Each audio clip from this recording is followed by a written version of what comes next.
For 25 years, he's been a national hero. Everybody who talks about him begins by talking about Australia. Do the same as the costumes in... He must be sick of it, but it can't be helped.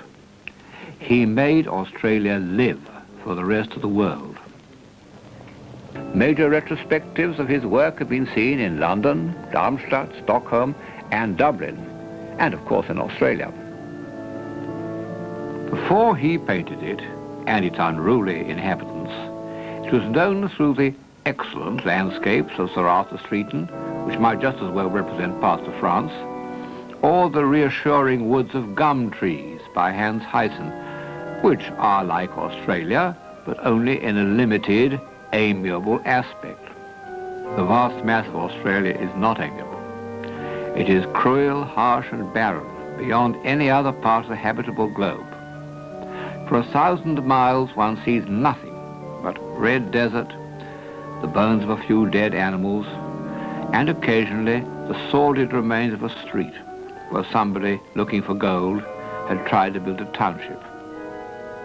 This is what the young Nolan recognized as the true Australia. Not a very appetizing subject for a painter, but then the young man was not only a painter, he was a poet. He wanted to be the Australian Rambo. He was a revolutionary, not in action, but in thought.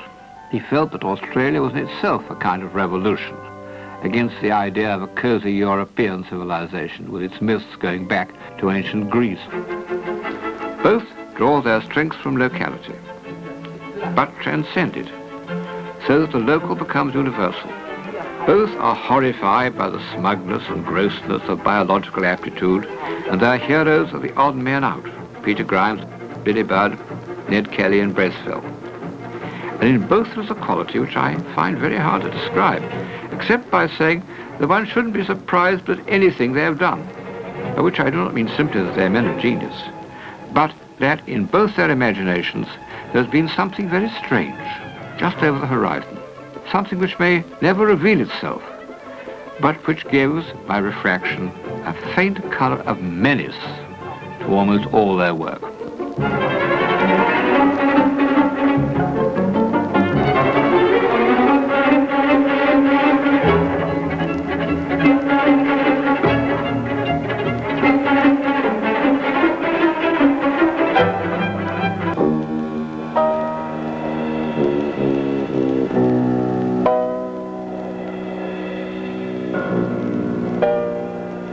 It didn't suit him.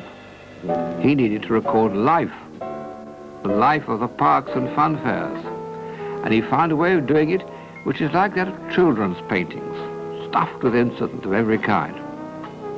I don't know if he was consciously imitating children's paintings, which are pretty much the same all over the world, but that's the way it came out. Only if one looks closely, one sees they are far more skillful and mature than children's paintings.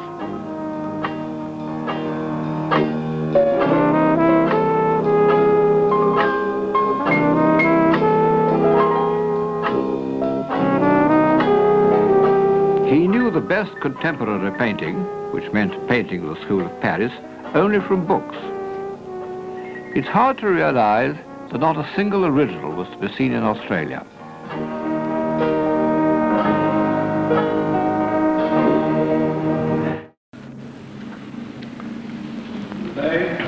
The Senate, by my authority as Chancellor, I admit you to the degree of Doctor of Letters honoris causa.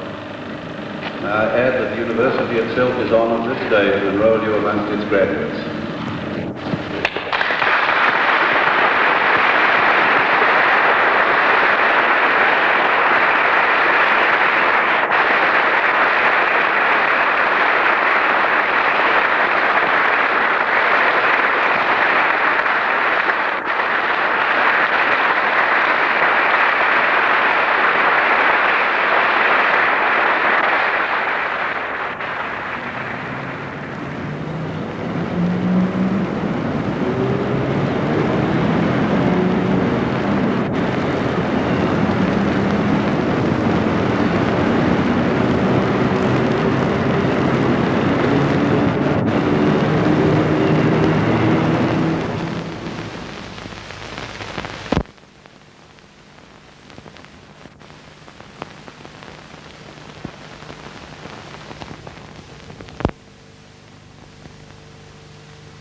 walk. Not brothers, but more than everlasting friends. The air surrounds them in dry silence.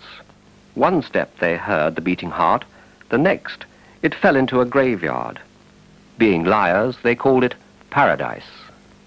Fidelio.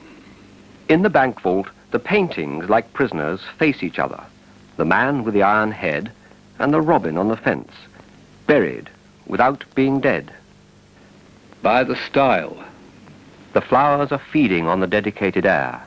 You play your favorite part, subtle angel, subtle tart, pointing to wings as if in prayer, and I, a dog without a hole in which to hide my smile and soul.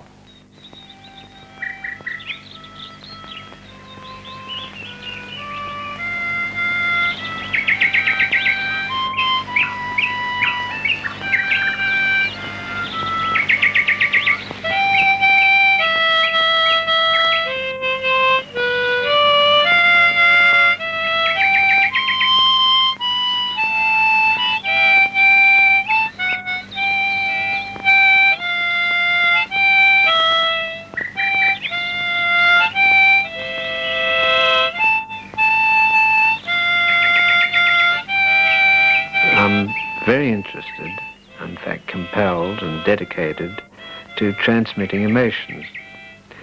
And I care for very little else. And I care for that process so much that I'm prepared to belt the paint across the canvas much faster than it should be belted. I don't care. As long as I can get that emotional communication, I will sacrifice everything to it, and that I've done. What is completely fascinating is how emotions are transmitted from one person to another person that we know about. What we don't know about is how an emotion is transmitted to a large group of people, and that is what my life has been spent in doing, and that's just what I'm going to keep on doing and not worry too much about why or when or the outcome of it at all.